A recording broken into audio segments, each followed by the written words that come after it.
Soy el pastor Juan José Gil.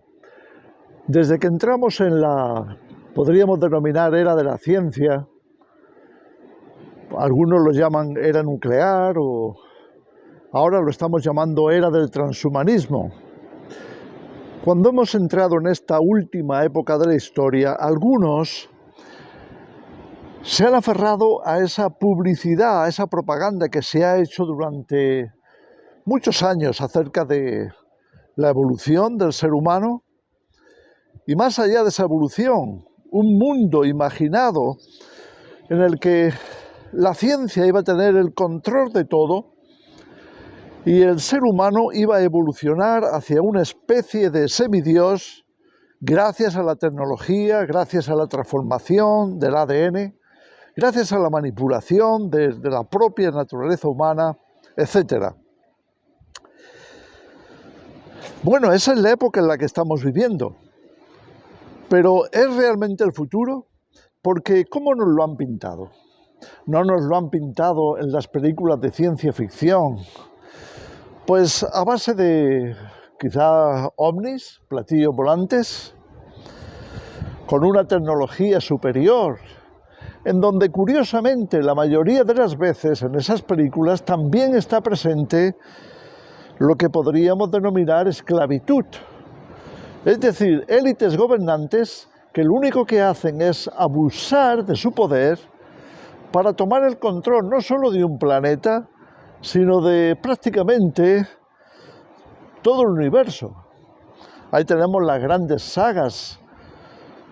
La ciencia ficción es algo así como el deporte favorito de los cinéfilos. Así la humanidad ha estado siendo, no sé si utilizar la palabra adoctrinada, pero por lo menos mentalizada a que ese es el futuro que nos espera. ¿Cuál es el futuro de la humanidad según ellos?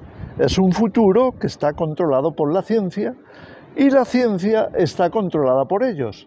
Así que será mejor que nos acostumbremos, esto se lee entre líneas, sería mejor que nos acostumbráramos pues a ese mundo muchas veces distópico que es el creado en las pantallas para enseñarnos ese futuro, el futuro de la humanidad. Pero ¿es real? ¿Eso realmente es lo que la palabra de Dios enseña? Claro que no. No vamos hacia ese futuro. ¿Cuál es el futuro que Dios nos quiere mostrar? Es el futuro de la redención. Es el futuro controlado por Él. No nos damos cuenta de que en realidad esta era de la ciencia es la era del engaño. Es también, vamos a llamarlo así, parte de ese engaño satánico que pone al ser humano como centro de todo, que pone a la ciencia como su nuevo Dios y que pone a aquellos que la manipulan, que la manejan, como los próximos emperadores, los semidioses que tienen el control de esa ciencia y la manejan a su antojo para crear una humanidad a su imagen y semejanza. ¿Es eso el plan de Dios? De ninguna manera. No podría haber un futuro más gris y triste que el que nos pintan en la ciencia ficción. Así que todo eso forma parte del gran engaño de Satanás. Ya sabéis que yo suelo viajar bastante, pero llevo muchísimos años haciéndolo. Me veo muchas veces teniendo que viajar solo. Es una buena oportunidad para orar, pero sobre todo para mí es una gran ocasión para guardar silencio delante de Dios y tratar de ver más allá de lo aparente. Porque ¿qué estamos viendo cuando observamos la naturaleza? ¿Qué se presenta delante de nuestros ojos?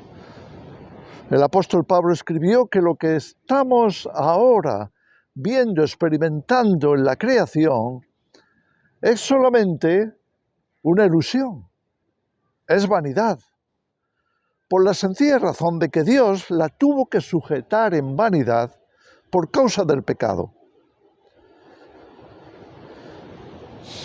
Todo se deteriora, la materia se desintegra,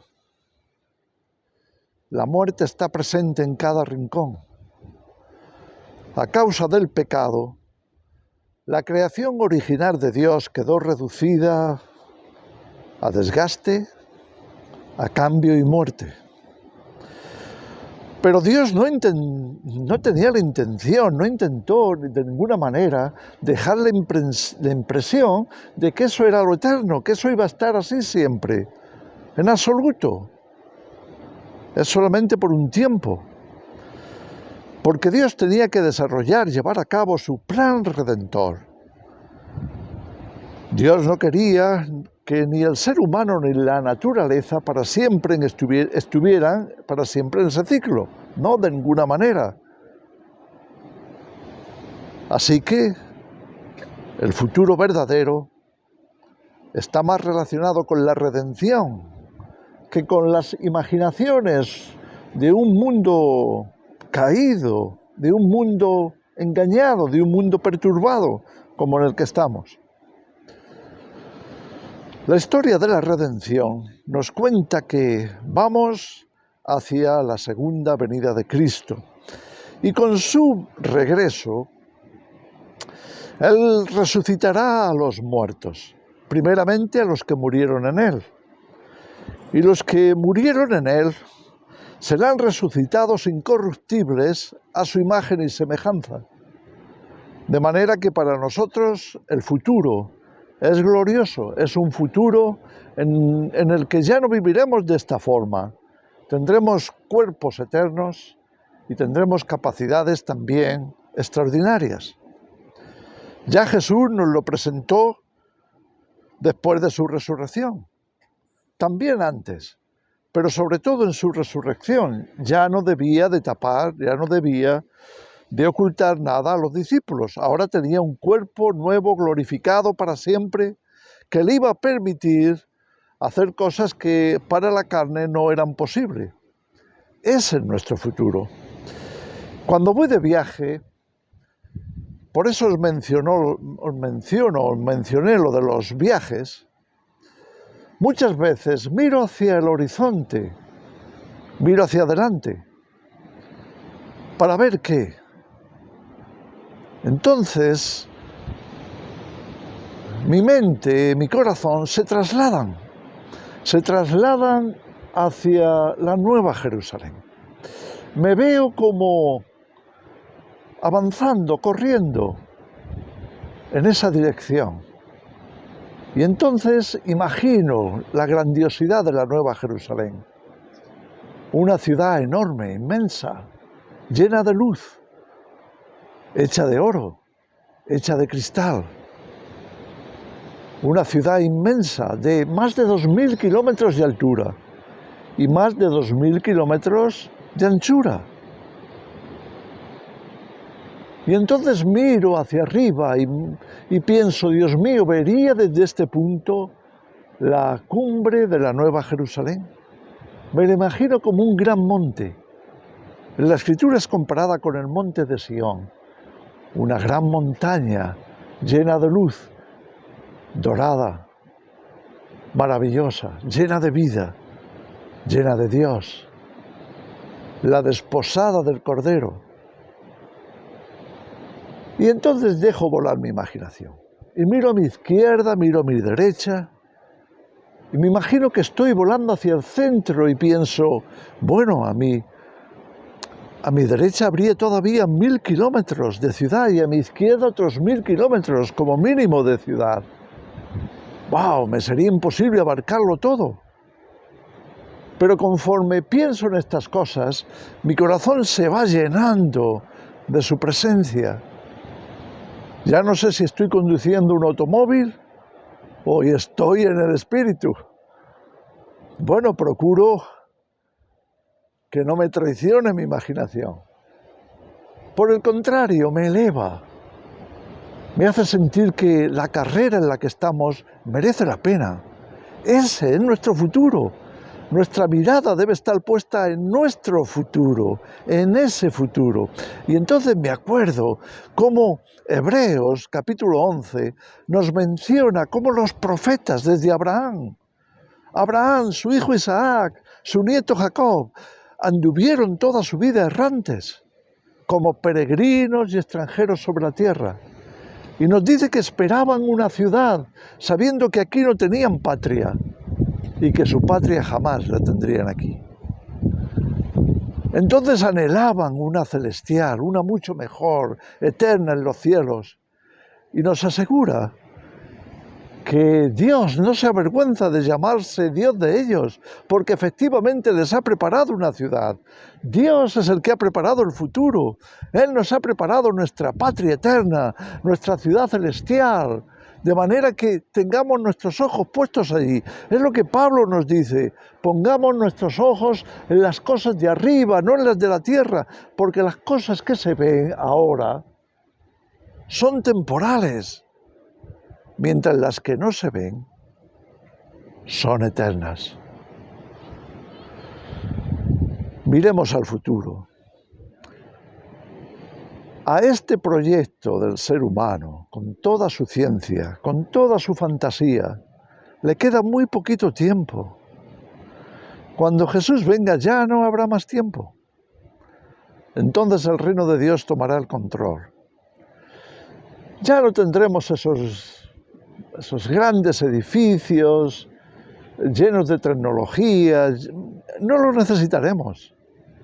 Tendremos un mundo lleno de vida, de vitalidad, lleno de gozo, de paz, de justicia. La paz, la justicia, la verdad llenarán toda la tierra como las aguas llenan el mar. Ese es nuestro futuro. Y a ese futuro es al que debemos mirar. Es nuestra gran esperanza y la debemos tener siempre delante nuestro.